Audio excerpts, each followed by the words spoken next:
she was given a promise, one simple line from a human she barely knew. "I'll come back for you." And for 500 days, on a world that tried to kill her every single moment, she held on to that promise with everything she had. Her name was Lyra.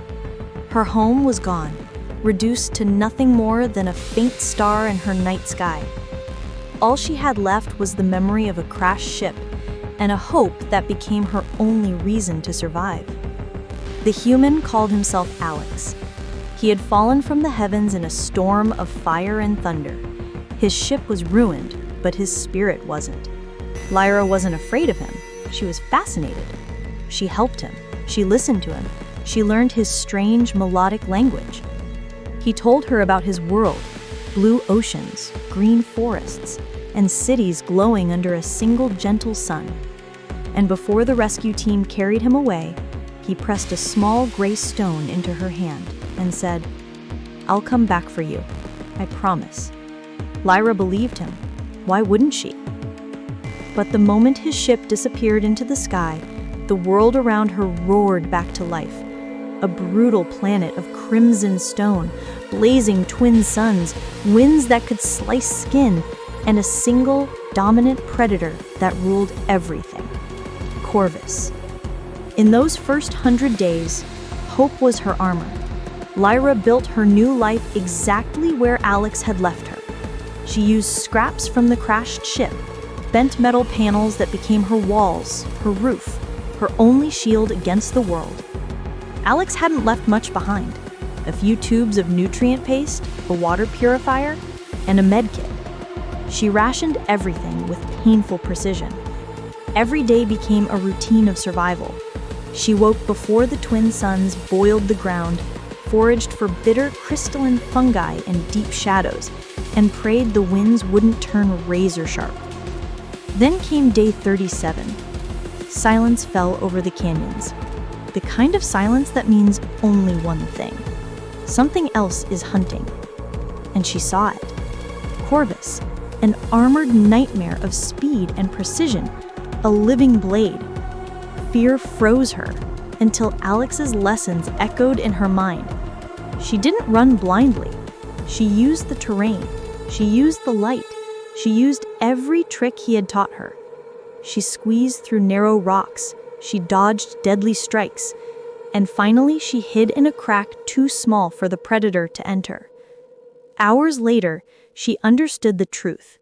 The planet wasn't simply dangerous. It wanted her gone. Survival wasn't enough. She would have to fight for every breath. After 100 days, the paste was gone. The purifier broke. The promise that once burned bright was now fading. Her life became a grinding cycle of fear, exhaustion, and hunger. But desperation teaches fast. Lyra learned the planet's language: storm colors, wind patterns, water hidden in desert roots. She became lean, scarred, hardened. And Corvus evolved too. It learned her patterns. It hunted her strategically. Their encounters turned into a brutal chess match. Lyra built her own weapons: shards of metal sharpened into blades, vine tripwires, traps hidden among the rocks. Once, cornered near a chasm, she used a metal sheet as a shield and redirected Corvus's charge, forcing the beast to skid inches from the abyss. And through all of this, the small gray stone was her anchor, her last connection to Alex. She held it whenever fear crept in. She traced its smooth surface when memories slipped. But every passing day made the stone feel colder, the promise more distant. Day 489. The day everything broke. A violent tremor rocked the canyon. The ground collapsed beneath her, sending her tumbling down a slope. Bruised and shaking, she reached for her pouch and froze. The stone was gone, buried somewhere deep under shattered rock, lost forever. Panic surged. She clawed at the rubble with bleeding fingers. Hours passed. No stone, no hope. the thing she had held onto for 489 days, her reason to endure the hunger, the storms, the fear, was gone. For the first time, Lyra gave up.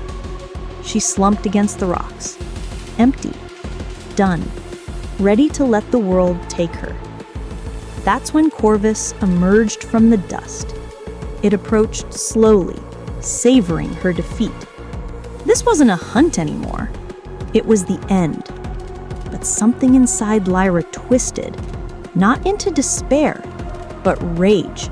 Rage at the planet, rage at Corvus, rage at the broken promise of a human who left her behind. She rose, shaking, every bone screaming in pain. She wasn't fighting for Alex anymore. She wasn't waiting for rescue. She was fighting for herself. The final battle was savage. She lured Corvus into a chasm filled with geothermal vents. At the perfect moment, she triggered the collapse of a weakened rock formation.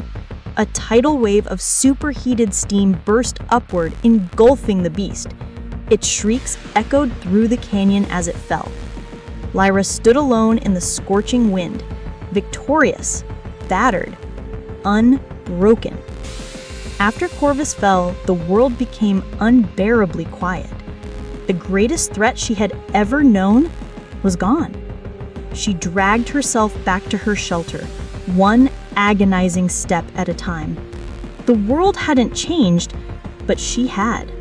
She was no longer a frightened survivor waiting for someone to save her. She was the master of her own world. On day 501, Lyra climbed the highest peak. She looked toward the sky where Alex's ship had once vanished. There was no desperation in her eyes now, no longing, only acceptance. He wasn't coming back. The promise was empty. But in a strange way, he had given her a gift, not rescue, but transformation. He had promised to save her, but instead he pushed her to discover the strength to save herself. Alex never returned. His promise faded into myth. But Lyra didn't just survive, she conquered. She became the silent queen of a hostile crimson world. Not a victim, but a founder, a force of nature. Thank you for joining us on this journey. If Lyra's story moved you, hit the like button, share your thoughts, and subscribe for more journeys through the vastness of space and the depth of the human and the alien heart. Until next time.